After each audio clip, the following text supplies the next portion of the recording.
LPST നിയമനത്തിൽ മുഖ്യമന്ത്രിയുമായി ഉദ്യോഗാർത്ഥികൾ നടത്തിയ ചർച്ചയിൽ തീരുമാനമായില്ല. ജോലി നൽകാമെന്ന വാഗ്ദാനം എഴുതി നൽകണമെന്ന് ആവശ്യപ്പെട്ടുവെങ്കിലും 2 മാസം സമയം വേണമെന്ന് മുഖ്യമന്ത്രി പറഞ്ഞു. നിങ്ങൾക്ക് ഇഷ്ടമുള്ളത് ചെയ്യാമെന്ന് മുഖ്യമന്ത്രി പറഞ്ഞതായും ഉദ്യോഗാർത്ഥികൾ വ്യക്തമാക്കുന്നു. നടപടി ഉണ്ടാകും വരെ പ്രതിഷേധം തുടരാനാണ് ഉദ്യോഗാർത്ഥികളുടെ തീരുമാനം. സീമ പറയുന്ന ഒരു കാര്യം, നിങ്ങൾ സമരം ഇപ്പോൾ നിർത്തി പോകണം, ഞങ്ങൾക്ക് നീതി കിട്ടും അല്ലെങ്കിൽ ഞങ്ങൾക്ക് ജോലി കിട്ടും എന്നുള്ളൊരു വാഗ്ദാനം നിങ്ങൾ എഴുതി ഒപ്പിട്ട് തരണം. അതിന് സാധ്യമല്ല. ഞങ്ങൾ ഇതേ ചെയ്യുള്ളൂ. 2 മാസം ഞങ്ങൾക്ക് സമയം വേണം. അല്ലെ, ഞങ്ങൾ പറഞ്ഞിരുന്നു ഞങ്ങൾക്കിത് തുടർന്ന് പോവുകയല്ലാതെ വേറെ വഴിയില്ല. അപ്പൊ നിങ്ങൾക്ക് നിങ്ങളുടെ ഇഷ്ടമുള്ളതുപോലെ നിങ്ങൾക്ക് ചെയ്യാം.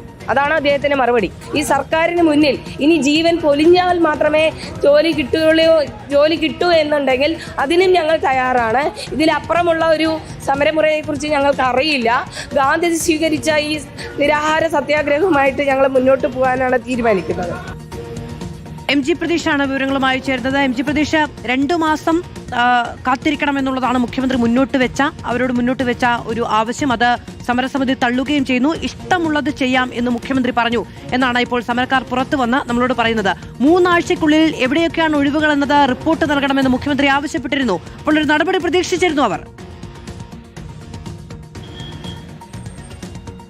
മാധു, തീർച്ചയായും കഷ്ടപ്പെട്ട് പഠിച്ച റാങ്ക് ലിസ്റ്റിൽ ഇടം നേടിയിട്ടും ജോലിക്കായി തെരുവിൽ സമരം ചെയ്യേണ്ട ഗതികേടിലാണ് LPST ഉദ്യോഗാർത്ഥികളുള്ളത്. ഇന്ന് 25 ദിവസമാകുന്നു ഇവരുടെ ഈ ഒരു പ്രതിഷേധം. വളരെ സമാധാനപരമായാണ് LPST റാങ്ക് ഹോൾഡേഴ്സ് ഇവിടെ പ്രതിഷേധം ഇരിക്കുന്നത്. നിരവധി ഉദ്യോഗാർത്ഥികളുണ്ട്. തിരുവനന്തപുരം മുതൽ കാസർഗോഡ് ജില്ല വരെയുള്ള ഉദ്യോഗാർത്ഥികളാണ് സെക്രട്ടേറിയറ്റിന് മുന്നിൽ ഇത്തരത്തിൽ ഒരു സമരം ഇരിക്കുന്നത്. കഴിഞ്ഞ ദിവസമാണ് മുഖ്യമന്ത്രിയുമായി കൂടിക്കാഴ്ച നടത്തിയത്. പക്ഷേ ആ കൂടിക്കാഴ്ചയിൽ അനുകൂലമായ ഒരു തീരുമാനവും ഉണ്ടായില്ല. 2 മാസത്തെ സാവകാശമാണ് വകുപ്പ് മന്ത്രി ഉൾപ്പെടെ ആവശ്യപ്പെട്ടിരിക്കുന്നത്.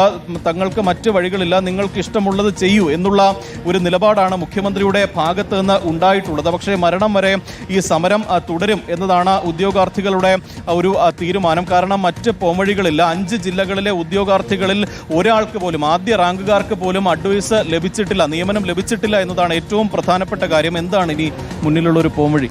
ഇനി നമ്മളിവിടെ മരണം വരെ ഇവിടെ തുടരാനാണ് നിൽക്കുന്നത്. കാരണം സർക്കാർ നമ്മളെ തിരിഞ്ഞു നോക്കുന്നില്ല.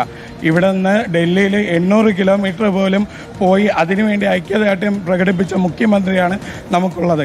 എന്നിട്ടും സെക്രട്ടേറിയറ്റിന് വളരെ തുച്ഛമായ ഒരു 100 മീറ്റർ ഇറങ്ങി വന്നാൽ പോലും നമ്മളെ മുഖം വരെ നോക്കാം. എന്നിട്ട് പോലും അതുപോലും നോക്കാതെ നമ്മളേക്ക് അവഗണിച്ചു കൊണ്ടുപോകുന്ന ഒരു മുഖ്യമന്ത്രിയാണ് നമുക്കുള്ളത്. 2 മാസത്തെ സാവകാശമാണോ ചോദിച്ചിരിക്കുന്നത്? അതെ, അതായത് നമ്മുടെ വിദ്യാഭ്യാസ മന്ത്രി സത്യത്തിൽ പൊതുജനങ്ങളെ പറ്റിച്ചതാണ്. അവർ പറയുന്നുണ്ട് 6 വട്ടം ചർച്ച നടന്നിട്ടില്ല. അതായത് ഗവൺമെൻറ് തലത്തിൽ ഒരു ഔദ്യോഗികമായ ഒരു ചർച്ചയുടെ ഒരു ഘടനയിലൊന്നും നടന്നിട്ടില്ല. പക്ഷേ ചർച്ച നടന്നപ്പോഴൊക്കെ ചോർച്ചയാണ് നടന്നിട്ടുള്ളത്. ചർച്ച എന്ന് പറഞ്ഞ് ചോർച്ചയാണ് നടന്നിട്ടുള്ളത്. കാരണം എയ്ഡഡ് സ്കൂളിലെ പോസ്റ്റ് പോകുന്ന അധ്യാപകരെ സർക്കാർ സ്കൂളിലേക്ക് നിയമിക്കുകയും, എന്നാൽ ഞങ്ങൾ ചോദിച്ചു, സർക്കാർ സ്കൂളിൽ അധ്യാപകർ ഇവിടെ ഒരുപാട് പേർ ജോലിയില്ലാതിരിക്കുന്നുണ്ട്, അവരെ നിങ്ങൾക്ക് തിരിച്ചു ചെയ്ത് വയ്ക്കുമ്പോൾ അത് പറ്റില്ല. അതായത് 1 വേ സൈഡാണ്. അതായത് പിന്നെ ഞങ്ങൾക്ക് രാഷ്ട്രപിതാവായ ഗാന്ധിജി കാണിച്ചെന്ന ഈ സമരമുറ മാർഗിയല്ലാതെ നാളത്തെ അധ്യാപക തലമുറയെ വാർത്തെടുക്കേണ്ട നീതിയും ബോധവും ധർമ്മവും പഠിപ്പിച്ച് വാർത്തെടുക്കേണ്ട ഞങ്ങൾ സത്യാഗ്രഹം തന്നെയാണ് ഇന്നത്തെ തലമുറ കാണിച്ചു കൊടുക്കുന്നത്. കൊള്ളക്കാരായ വെള്ളക്കാരെ ആട്ടിയോടിച്ച ഈ സമരമുറ തന്നെയാണ് ഇന്നും ഞങ്ങൾ പ്രയോഗിക്കുന്നത്. സമരം തുടരാനാണ്. സമരം തുടരുക തന്നെ ചെയ്യും. നമുക്ക് വേറൊരു വഴിയില്ല. പിന്നെ അധികാരത്തിൽ എത്തിയാൽ ആദ്യം തന്നെ ഞങ്ങളുടെ പ്രശ്നം പരിഹരിക്കുമെന്ന് പറഞ്ഞ ഒരു മുഖ്യമന്ത്രിയാണ്. നിങ്ങളുടെ എല്ലാ പ്രശ്നങ്ങളും ഞങ്ങൾ പഠിച്ചിട്ടുണ്ട് എന്ന് പറഞ്ഞൊരു മുഖ്യമന്ത്രിയാണ്. ഇപ്പോൾ ഞങ്ങൾ പോയി കാണുമ്പോൾ ഇനി 2 മാസം സമയമാണ്, ഞങ്ങൾക്കിത് പഠിക്കണം എന്നാണ് പറയുന്നത്. അതൊരിക്കലും അനുവദിച്ച് കൊടുക്കാൻ പറ്റില്ല, ഉറപ്പ് തരാൻ പറ്റില്ല. അതാണ് മധു. കാരണം ഒരു ഉറപ്പ് സർക്കാരിന്റെ ഭാഗത്തുനിന്ന് ഇപ്പോഴും ഉദ്യോഗാർത്ഥികൾക്ക് ലഭിച്ചിട്ടില്ല. അതുകൊണ്ട് തന്നെയാണ് മരണം വരെ ഈ സെക്രട്ടേറിയറ്റിന് മുന്നിൽ ഇത്തരത്തിലൊരു പ്രതിഷേധം തുടരാൻ LPST റാങ്ക് ഹോൾഡേഴ്സ് തീരുമാനിച്ചിരിക്കുന്നത്. അവരുടെ മുന്നിൽ മറ്റ് പോംവഴികളില്ല.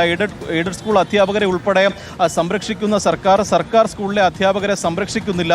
റാങ്ക് ലിസ്റ്റിൽ ആദ്യ പട്ടികയിൽ ഇടം നേടിയവർക്ക് പോലും നിയമനം ലഭിക്കാത്ത ഒരു സാഹചര്യമാണ്. പലർക്കും ഇനി മറ്റൊരു പരീക്ഷ എഴുതാൻ കഴിയാത്ത അവസ്ഥയുണ്ട്. അത്തരത്തിൽ വലിയ ബുദ്ധിമുട്ടുകളാണ്. ഈ കുടുംബം, കുട്ടികൾ, കുഞ്ഞുങ്ങളൊക്കെ ഉള്ള ആളുകളാണ്. അവരാണ് ഇത്തരത്തിൽ പൊരിവെയിലത്ത് ഈ സെക്രട്ടേറിയറ്റിൽ ഇത്തരത്തിൽ പ്രതിഷേധം ഇരിക്കുന്നത്. വലിയ പിന്തുണ പല ഭാഗങ്ങളിൽ നിന്നും ഇവർക്ക് ലഭിക്കുന്നുണ്ട്. പക്ഷേ അപ്പോഴും സർക്കാരിന്റെ ഒരു പിന്തുണ അവർക്ക് കിട്ടുന്നില്ല എന്നതാണ് ഏറ്റവും പ്രധാനപ്പെട്ട കാര്യം. MG പ്രതീഷാണ് വിവരങ്ങൾ നൽകിയത്. LPST ഉദ്യോഗാർത്ഥികളുടെ സമരം തുടരുക തന്നെ ചെയ്യുമെന്നുള്ളത് അവർ വ്യക്തമാക്കുകയാണ്. 2 മാസത്തെ സാവകാശം മുഖ്യമന്ത്രി ചോദിച്ചിരിക്കുന്നു. അല്ലെങ്കിൽ നിങ്ങൾക്ക് ഇഷ്ടമുള്ളത് ചെയ്യൂ എന്ന് മുഖ്യമന്ത്രി പറഞ്ഞു എന്നുള്ളതാണ് സമരക്കാർ ഇപ്പോൾ